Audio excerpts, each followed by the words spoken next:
नाश्ता कर लिया सही से? जी। वो तुम्हारी टीचर को पसंद आया तुम्हारे डिजाइन? हाँ अम्मी, पसंद आया। आपको पता है ना 22 को जाना है मुझे कराची, जुमे वाले रोज। जुम्मे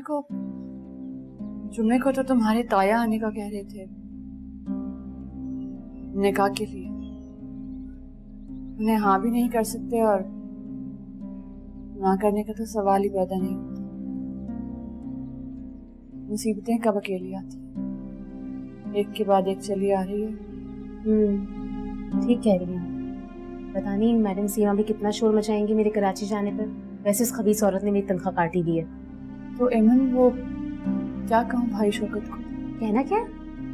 अब ताया हमारे बड़े हैं, हमारा अच्छा ही चाहेंगे, जाहिर सी बात है। और फिर खलील और मेरी जोड़ी भी कितनी अच्छी लगती है।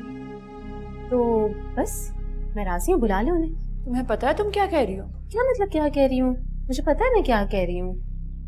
मैं राजी हूँ, और बल्कि काम करें आप उन्हें आज शाम ही बुला लें। आज?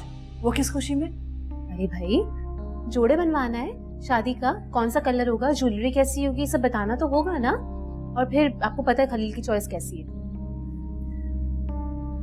तुम्हारी बातें सुन के तो मुझे चक्कर से आ रहे हैं। मैं ये सोच सोच के परेशान थी कि ना जाने तुम क्या करोगी। खलील तुम्हें एक आंख नहीं भाता, इस निकाह का सुन के तो तुम आसमान सर पे उठा लोगी। कहाँ जा रही हो?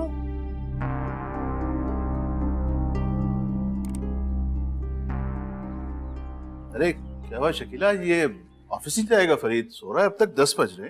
थोड़ी सी उसकी तबीयत नहीं ठीक, इस वजह से सो रहा होगा। सोने अच्छा तबीयत को? नहीं, बात सुने, मेरा मकसद है कि उठेगा तो मैं दवा दे दूं।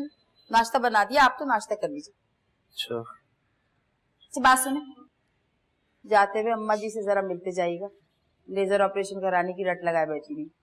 अच्छा, मैं देख लेता हूँ।